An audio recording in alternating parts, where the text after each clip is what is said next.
দর্শক, রাজনীতিতে বাড়ছে ইসলামী দলগুলোর কদর। মঙ্গলবার বরিশালে ইসলামী আন্দোলনের আমির এবং চরমোনাই পীরের সঙ্গে জামায়াত আমিরের সাক্ষাতে ঘোষণা আসে নির্বাচনী ঐক্য গড়ার। আর তার ঠিক একদিন পরই বিএনপি বৈঠক করেছে সাবেক জোটসঙ্গী খেলাফত মজলিসের সাথে। তারা বলছেন, গণতন্ত্র পুনঃপ্রতিষ্ঠার অবশিষ্ট কাজে ঐক্যমতের ভিত্তিতেই পথ চলবে দুই দল।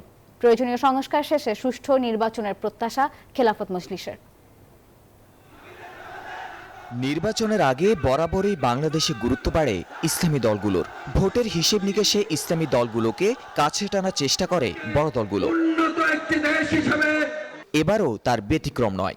মঙ্গলবার বরিশালে ইসলামী আন্দোলন বাংলাদেশের আমির ও চরমোনাই পীর মুফতি সৈয়দ মোহাম্মদ রেজাউল করিমের সঙ্গে জামায়াতে আমিরের সৌজন্য সাক্ষাৎ হয়।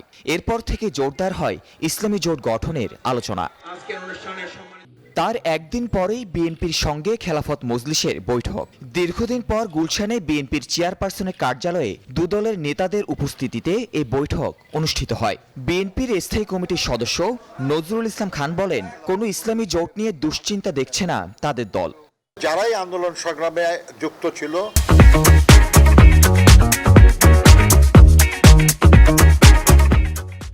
তাদের সবাইকে সাথে নিয়ে আমরা একযোগে ঐক্যবদ্ধভাবে এই দেশের জনগণের কল্যাণ করার জন্য চেষ্টা করব। এই সময় খেলাফত মজলিসের মহাসচিব বলেন, জাতীয় ঐক্য সুসংহত করতেই এমন সংলাপ। সংস্কার শেষে দ্রুত নির্বাচন অনুষ্ঠানে বিএনপির সাথে একমত তারাও।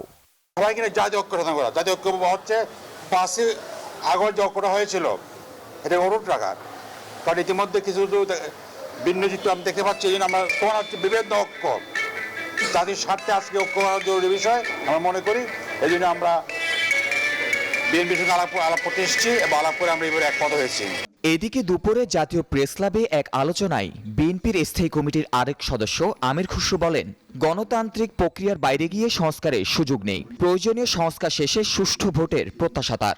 যতদিন বাংলাদেশে যে জন্য আমরা আন্দোলন করেছি, যে বাংলাদেশের আজকে যে গর্তের মধ্যে পড়েছে, এই স্বৈরাচার দানব সৃষ্টি হয়েছে কেন, এই দৈত্য কেন সৃষ্টি হয়েছে, এই ফ্যাসিস্ট কেন সৃষ্টি হয়েছে? কারণ তারা জনগণের কাছে দায়বদ্ধ ছিল। আওয়ামী লীগের গুম খুনের বিচার, দ্রব্যমূল্য নিয়ন্ত্রণ, আইন শৃঙ্খলার উন্নয়ন সহ স্বৈরাচার যাতে পুনরায় মাথাছাড়া দিতে না পারে সেই বিষয়ে ঐক্যবদ্ধ থাকার আহ্বান জানান নেতারা। বাংলাদেশের জনগণকে ভোট থেকে বঞ্চিত করে। তাহমিদ আমিন, নিউজ 24, ঢাকা।